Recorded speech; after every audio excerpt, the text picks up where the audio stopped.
कर्माशय कैसा होता है? क्लेश मूल वाला होता है। दृष्टादृष्ट जन्म वेदनीय है, इस जन्म में भी दृष्ट में भी फल होता है, अदृष्ट में भी होता है। लेकिन मूल बात क्या है? क्लेश मूल है कर्माशय, कर्माशय क्लेश मूल वाला होता है, अर्थात उसकी मूल में जड़ में क्लेश होते हैं। क्लेश कौन? अविद्या, अस्मिता, राग, द्वेष, अभिनिवेश, पारिभाषिक शब्द है। तो अविद्या आ गया यानी अविवेक आ गया, मिथ्या ज्ञान आ गया। कर्माशय कब बनता है? जब हमारे अंदर मिथ्या ज्ञान होता है। जिस कर्म को करते समय मिथ्या ज्ञान होता है वही कर्म कर्माशय में जाता है। जब मिथ्या ज्ञान हट गया, निष्काम कर्म कर रहा है, उस समय जो कर्म किए जाते हैं वो भी कर्माशय में नहीं जाते, क्योंकि कर्माशय तो क्लेश मूलक ही होता है। जितना भी कर्माशय है, चाहे पाप हो चाहे पुण्य हो, उनके मूल में अविद्या है। पुण्य के मूल में भी पुण्य के मूल में भी अविद्या है। कैसे? वो समझने की बात है। हम तो पुण्य को तो अविद्या युक्त नहीं मानते, वो एक स्तर पे ठीक है। जो पाप करते हैं, अधर्म करते हैं, वो अविद्या से युक्त है, माना।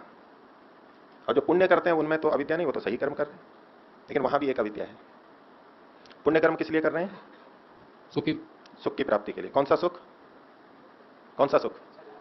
सांसारिक सुख। सांसारिक सुख। अच्छा जन्म मिले, अच्छा शरीर मिले, खूब धन संपत्ति मिले, अच्छी बुद्धि मिले, इसलिए कर रहे हैं ना। अर्थात वो जीवन का लक्ष्य किसको मान के चल रहा है?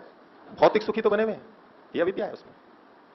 भले ही पुण्य कर्म कर रहा है, लेकिन शरीर आदि को ही चाह रहा है, मुक्ति का लक्ष्य नहीं बना हुआ है। अर्थात जो साधन थे उसको साध्य मान रखा है। शरीर आदि तो साधन थे, साधन के रूप में उनको चाहेगा तो गलत नहीं है, लेकिन वो पुण्य कर्म करते समय इनको साध्य के रूप में चाहता है व्यक्ति। तो जो साधन था उसको साध्य माना, ये अविद्या है। तो कर्माशय में हमारे वो ही कर्म बजाते हैं जिनके मूल में क्लेश हो, यानी अविद्या हो। अविद्या, अस्मिता, राग, द्वेष, अभिनिवेश हो। ये योग दर्शन के सूत्र का मतलब है। क्लेश मूलः कर्माशय है। कर्माशय तो क्लेश मूल वाला ही होता है।